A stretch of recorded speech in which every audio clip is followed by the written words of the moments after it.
My name is David Narain. I'm a graduate student from Stony Brook University, and today I will be giving a presentation on telemedicine and its impact on the elderly.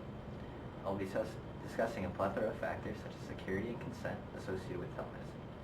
I will also speak about the barriers that are preventing this technology from reaching its full potential. I selected this research topic because I feel that telemedicine can greatly benefit the elderly if implemented properly.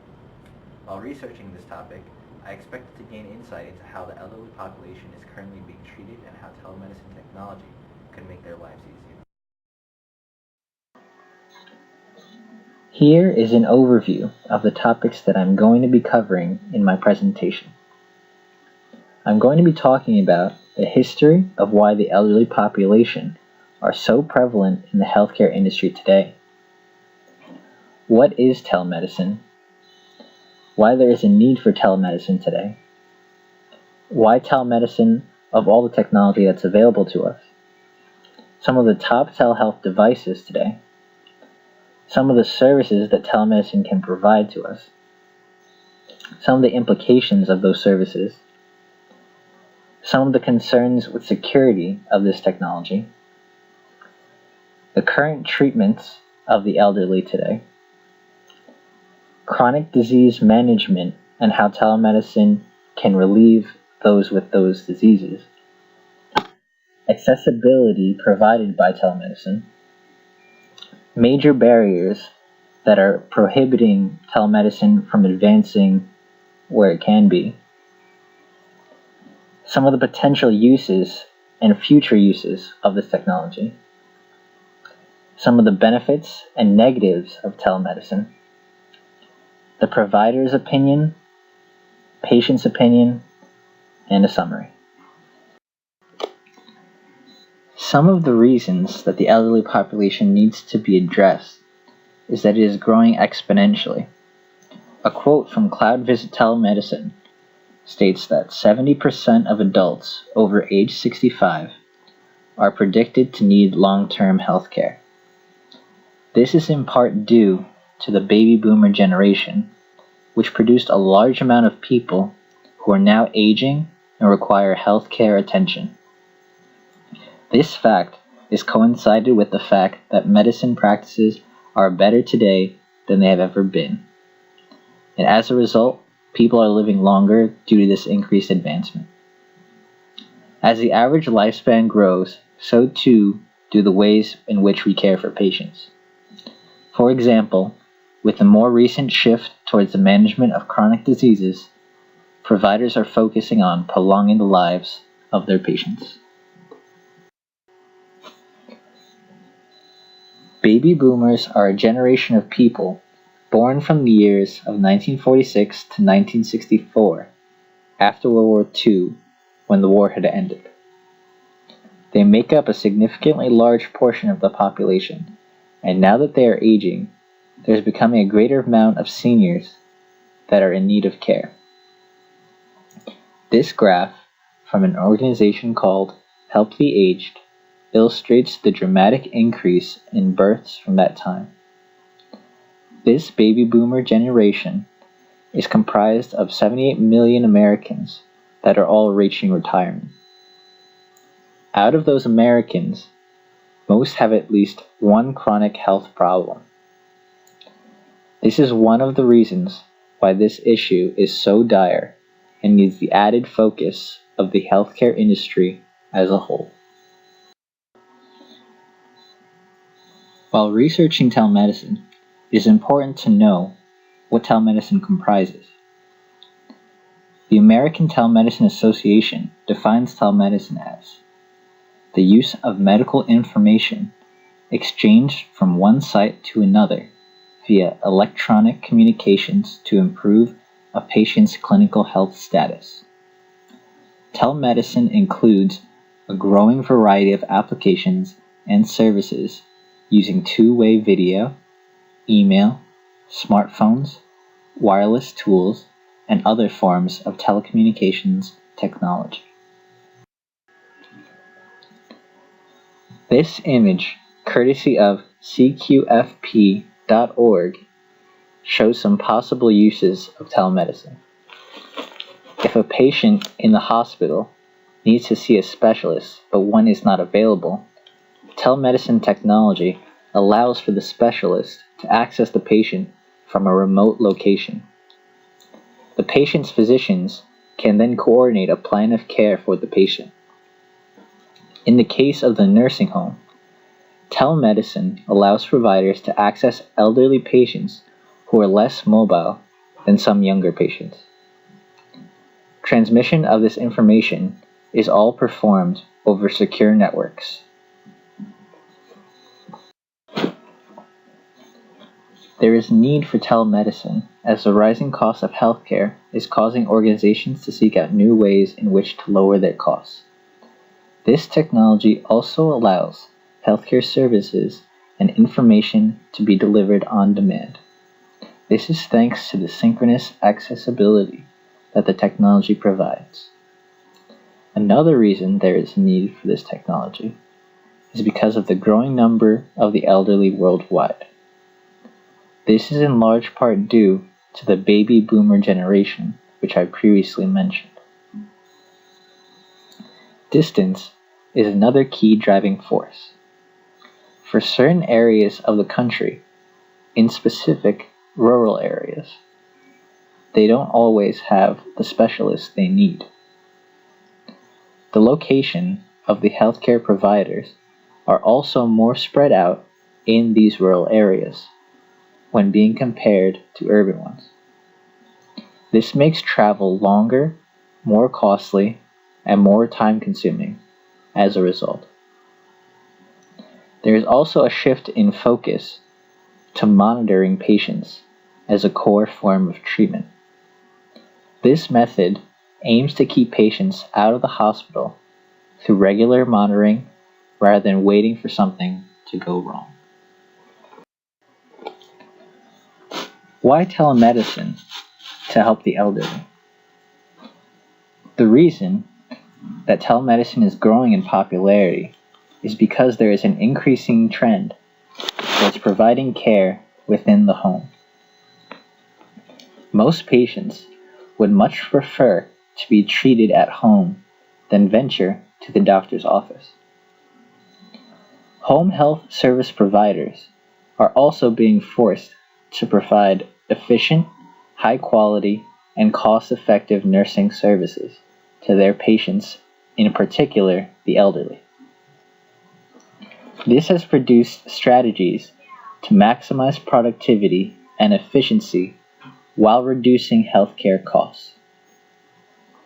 A study from the International Journal of Medical Informatics has shown that telemedicine can decrease the number of clinic visits per month from 0.64 to 0.42%.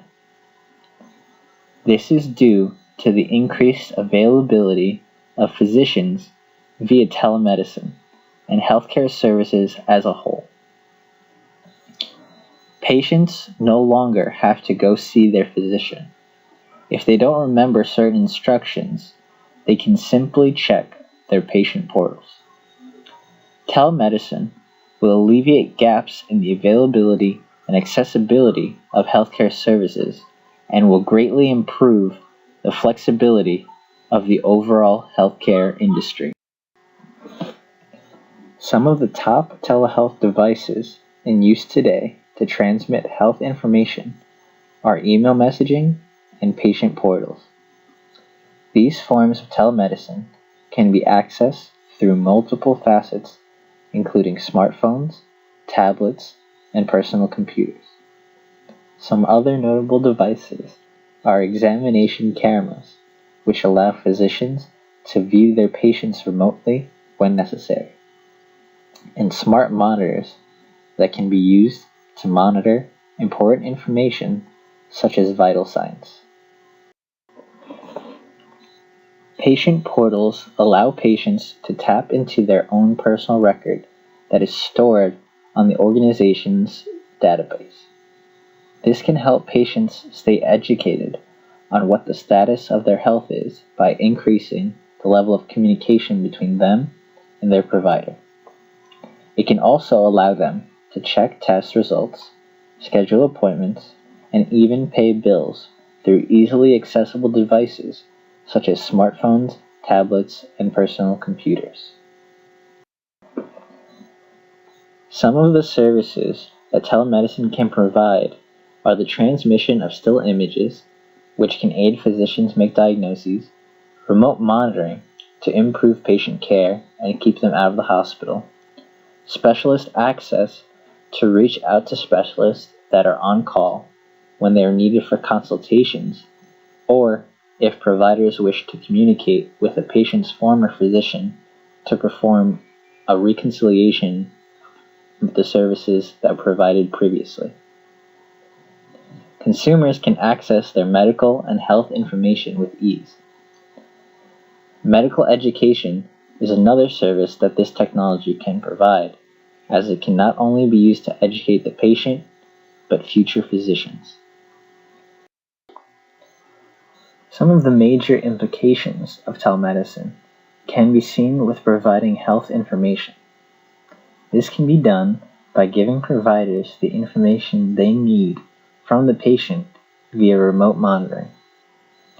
Educational reminders can also be sent to patients to remind them of their appointments and when to take medication. This is especially crucial to elderly patients who have an increased need for healthcare attention due to their declining mobility. Telemedicine allows them to receive the attention that they need. Another implication is that telemedicine allows elderly patients more freedom by allowing them to be cared for whenever it is needed rather than when it is convenient. In doing this, it also increases their quality of life, as they can be more independent of nursing homes. The development of smart monitors, such as those that record blood pressure, body health, and weight, allow patients to transmit this information to their providers on a constant basis.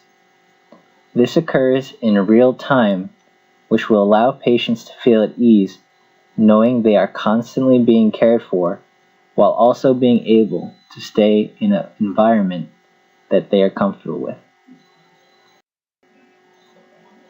Some of the uncertainties with telemedicine technology derive from security issues.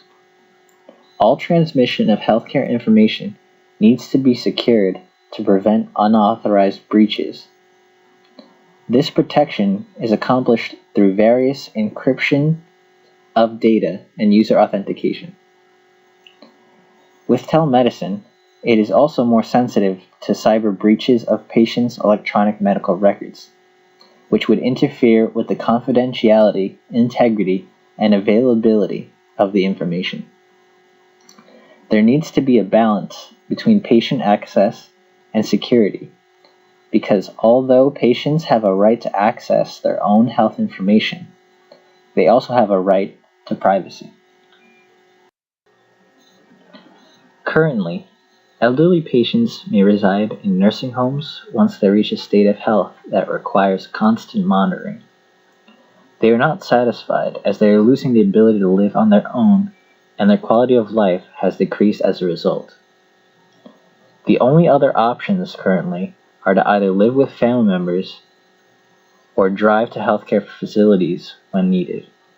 These options are very limited, but telemedicine can expand their options and their lifestyle.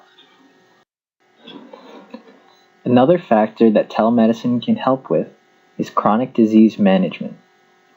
This is especially true in the elderly population, as there are a high number of elderly patients with diabetes and Alzheimer's disease. Both of these diseases require constant doses of medication. Telemedicine helps these patients by providing them with support and reminders to take their medication and improve their self-efficacy, or the ability to care for themselves. This increase in self-efficacy has been shown in a study by the Oxford Journals to improve glucose control in elderly diabetic patients. In the case of patients with Alzheimer's disease, Telemedicine provides a direct connection with providers as well as for relatives caring for their loved ones. Overall, chronic diseases are very important to be regularly monitored and controlled. This is why telemedicine technology is very beneficial to these patients. Accessibility is the key component of telemedicine, as patients can more easily access their physicians and stay informed on their health. Although these patients aren't meeting with their providers in person, the idea that they can always have help from their provider is a great relief to them. Physicians are monitoring their patients' health more often than an appointment in person would. Physicians are also making sure patients are doing everything they need to through the use of patient portals. There are also options of video conferencing to feel as if it is a face-to-face experience, which may give elderly patients more comfort and trust. Some of the major barriers to realizing the full potential of telemedicine technology stems from licensure and reimbursement. Currently, in the United States, it is required that physicians be licensed for both the state they are communicating from as well as where the care is being given. This also creates issues for reimbursement, as insurance companies have their own policies. Physicians are highly unlikely to perform telemedicine services if they are not being reimbursed for their care. This is an issue that needs to be dealt with before true progress can be made in this field. Another barrier is that although physicians can now access patients remotely, it is not the same as them actually being in the room. This requires some adoption from the patients that are not used to this sort of technology. The coordination of services from when the plan of care is given by the physician until the patient's discharge from the hospital can sometimes still have its challenges. With time, however, as the technology becomes more commonplace, we can expect this to lessen. The future of telemedicine is bright, as patients and physicians alike will be more satisfied with the care being delivered. This opens up a lot of potential uses once the barriers that are in place have been overcome. Physicians can handle more patients without all the visits and delays associated with standard healthcare.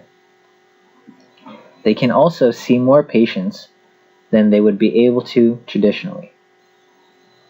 Not only will patients be able to stay out of the hospital and remain healthier, which lowers their healthcare costs, but organizations can also increase their revenue through the increase in sheer volume of patients seen, since they can contact them regardless of location.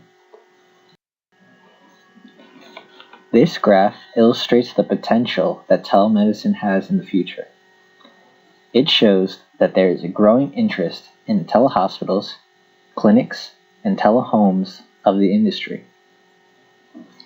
The global telehome and telehospital market was $11.6 billion in 2011, and it is expected to reach $27.3 billion by 2016.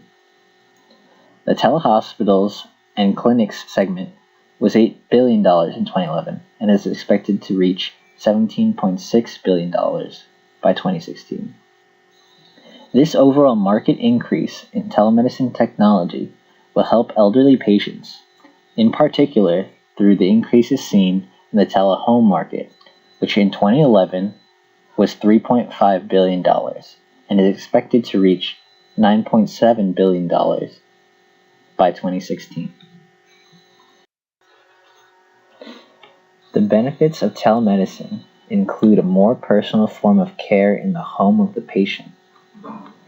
Patients with limited mobility do not have to spend extra time out of their day to visit multiple healthcare providers if they can simply receive the help they need throughout the day. This will not interfere as much with their daily routine and will be a much smaller hassle on the patient's part. Having telemedicine also allows patients who are in more distant locations to not have to travel as far, especially if there may not be a close enough facility to their home. Not only is this more convenient for the patient, but it is convenient for their families who may have to drive them. It is also beneficial for physicians and health facilities to go beyond their own office or location and be able to gain a new experience and way of working by interacting with patients from all over. This will thus give access to millions of new patients who may not have ever had care before. Reductions in costs are another great benefit for this innovation. This was one of the most important reasons for adapting this technology, since it is not only reducing costs, but it increases the speed and efficiency of the care. Some examples of how they decrease costs are through better management of chronic diseases, shared professional staffing, reduced travel, and fewer and/or shorter stays at the hospitals. Quality is also improved since this innovation has great outcomes and overall satisfaction by the patients. Studies have also shown that the quality of these services are as good as the traditional appointments in person. This means that patients aren't giving up quality for convenience. Telemedicine is something that patients want and support. It reduces stress and gives them access to certain things that they may not have been able to be a part of in the past. This technology will continue to benefit patients over time with all it has to offer. On the next slide, I'll be showing a video that helps illustrate the benefits of telemedicine for elderly patients, in particular for patients with diseases that limit their mobility.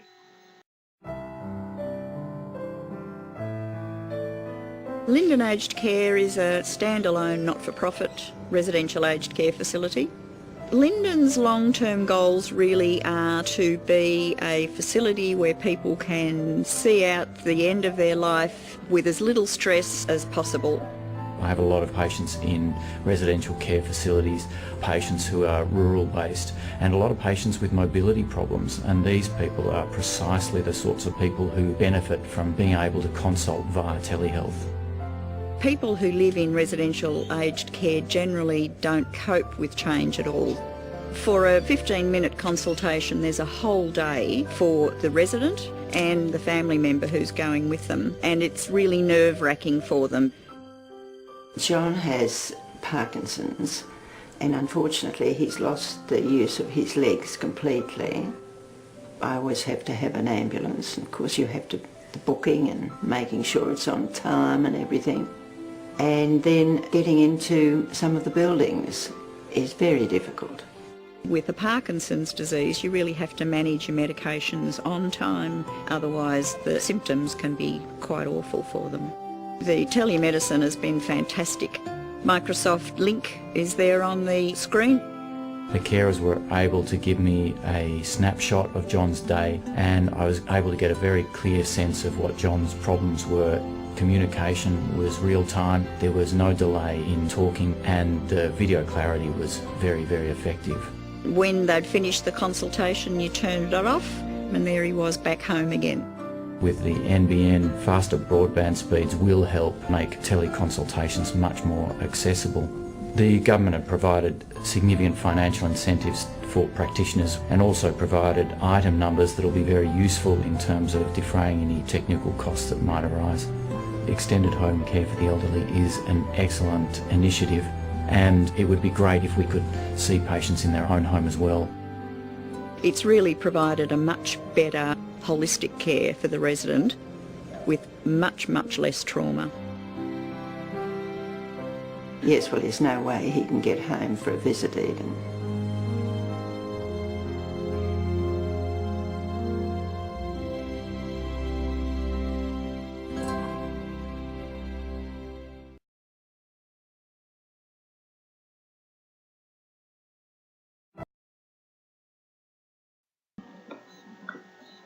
Some of the negatives of telemedicine are it can be difficult for the elderly and physicians to learn to use. There is always a risk of system malfunctions, such as network latency, and in healthcare, timeliness can sometimes be the difference between life and death. And no matter how secure a network may seem, there is always the risk of a breach. This can result in compromised patient information, which can also hurt the administration from a financial perspective. The initial costs of this technology are also a major factor, especially if people are content with the current methods of healthcare and that they don't want to take the risk. A major negative is that telemedicine will be a lot of learning on everyone's part. Not only does it take a lot of work to train healthcare professionals, especially while they have to continue their job, but it will take time for the elderly in particular.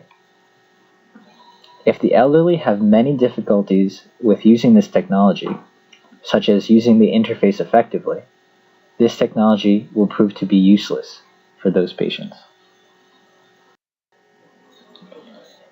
Providers believe that telemedicine technology can be useful, but they need to be reimbursed for the care that they provide to patients. A study from the Journal of Computer Informatics of Nursing showed the opinion of nurses and how they feel about this technology. The study revealed that the providers' liking towards telemedicine technology was dependent upon several factors. One of these factors consisted of the nurses' ages. Typically, younger, more technologically savvy nurses were in favor of telemedicine compared to the older nurses who were more accustomed to the traditional practices that they had gotten used to.